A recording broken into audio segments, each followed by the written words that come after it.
everyone, this is RuPaul's Drag Race. I don't even know what episode. I don't have it written down. It's the one before the finale, and it's the Charisma, Uniqueness, Nerve, and Talent Monologues, which is a play on the V Monologues. Saying that because don't want to get demonetized. So anyway, we have the queen come back who won the game within the game, and it's Eureka.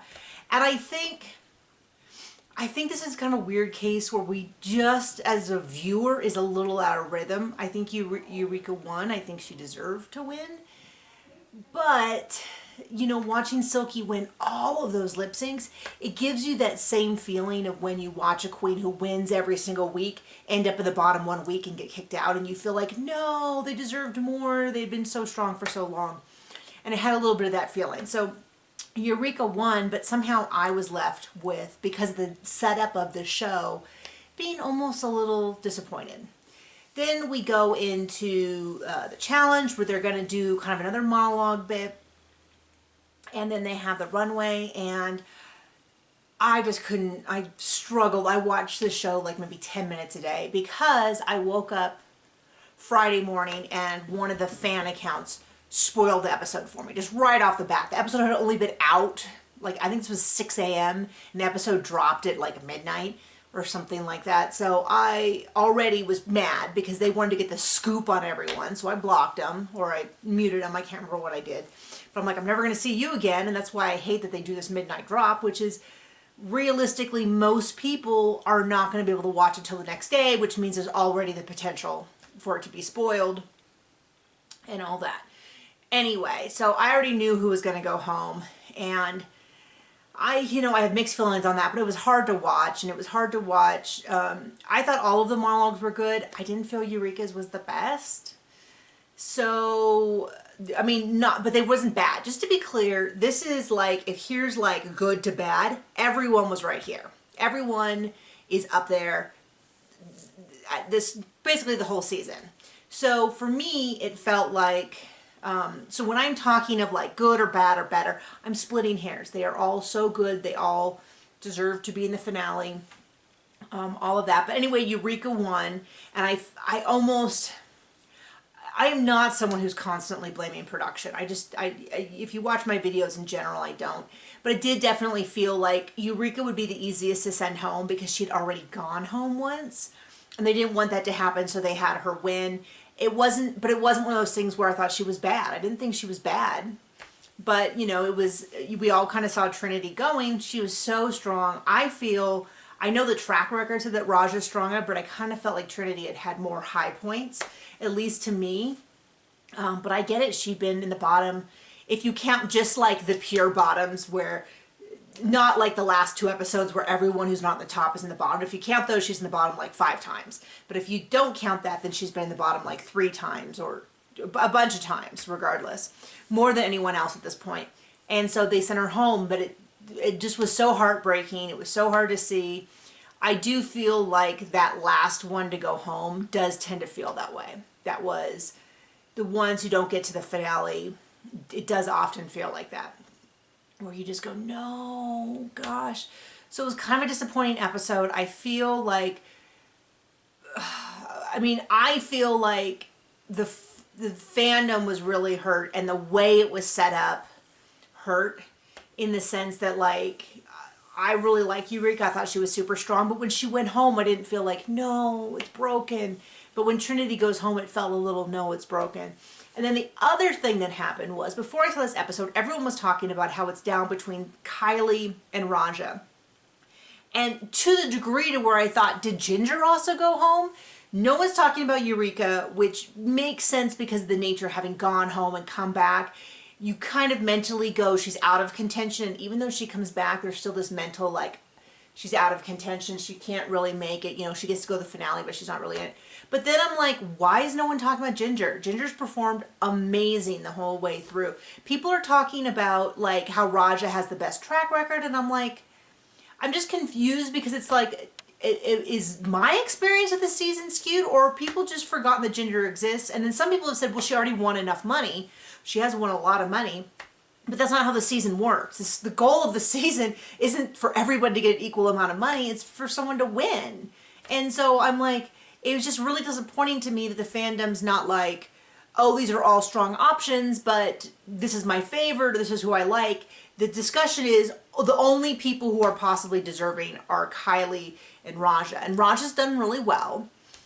But for me, when people talk about Kylie, all they say is, oh, she's so beautiful. And she is so beautiful. There's no doubt about that. She's super sweet. Definitely deserves to be in the finale. I'm not saying otherwise. I'm not saying she should have gone home. But for me, she's not an all-star winner. Now, if you watch all of my seasons that I've actually finished recapping, you'll see that I've never been one who's crazy about the gorgeous drag queens, the ones who are just so beautiful. Because to me, I feel like there's a lot of beautiful people in the world.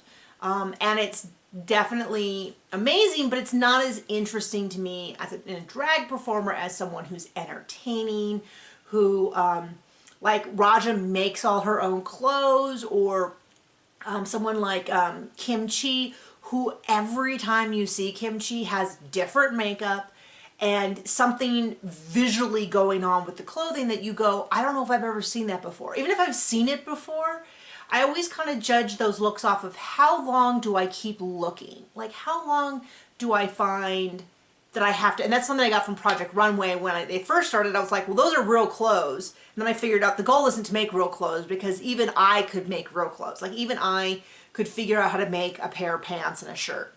The goal is to make clothing, unique clothing, things you haven't seen before. Most beautiful thing, the added ruffle. And so, anyway, I guess I'm getting off topic, but I'm not. So for me, Kylie is a wonderful finale person. She had her Dolly Parton will go down in, like, whenever they do those like best snatch games. The Dolly Parton and Ginger Minge's chloris. Well, she didn't do chloris Mint. She did okay, well, I can't remember. You know who it is. You saw it along with me. The female comedian Phyllis Diller. Very close. Anyway, we'll go down in like all of the new Miss Mojo, you know, RuPaul's Drag Race best of Snatch Game highlights of the season, no doubt. And she had some solid performances. I'm not going to say great performances, but solid performances. But to me, she just isn't a all-star winner. That's just me. That's fine. So that's how I feel. So I feel like it's really between, for me, it's between Raja and Ginger. I would love to see Ginger win. I feel like, and it's weird to me that people are like, oh, well, she doesn't have the best track record, because I feel like she won like $60,000 from winning. So she's clearly winning, and she's in the top, and she's winning her, not only is she in the top, but she's also winning her lip syncs. And people are like, oh, well, she does the same thing. And it's like, as opposed to the girls who death drop, as opposed to the girls who do amazing acrobatic moves. Like, those are impressive every time you see it. So, yeah, I mean, they're like, oh, well, she's funny in all of them. Okay, well, she's a comedy queen. I don't know what you're expecting, you know? The same way it's like saying, I guess so I am in a way saying it's a little bit like Kylie always being beautiful. And she is. She's beautiful in and out of drag. But I just don't necessarily go, oh, well, that's when I go to a drag performance, I just want to see someone really beautiful. And of course, she's more than that. Like I said, I'm talking about like, here's bad, here's good. And I'm talking about like this last 5%. So I want to make that really clear. I think she's amazing. She's beautiful. All of the finalists are. Eureka has been, I think Eureka and Trinity more so, but she's not in the finale, have shown this growth. And I always think that's so exciting when you see someone, Trinity more so, because Trinity in her first season with Bianca Del Rio did seem sort of like this, come on girl, what are you going to give us? It was kind of the normal thing. And now she's like, gave us everything and was so strong. And if that is her trajectory, watch her in 5 years, watch her in 10 years. If she keeps evolving and developing and growing and stuff, she's going to be just out of this world, no doubt. That's a compliment, because you never want to, I always, whenever people say something about my books, and they're like, oh, your newer books are even better, and then they go, oh, I'm sorry, I don't mean to say anything bad about your first books. It's like, no, I don't want my first bit of work to be my peak. Like, how sad is that? I want to get better. And that's what I'm saying with these drag queens. And Eureka is also someone who's developed emotionally. She's matured. She's a lot of fun and everything. So that is my pre-finale We'll do the finale next week, and then we'll be done with the season. It has gone on for a while, hasn't it? Hit me up in the comments and tell me who you feel wins. And it's totally fine if you are exactly opposite me. Okay, bye.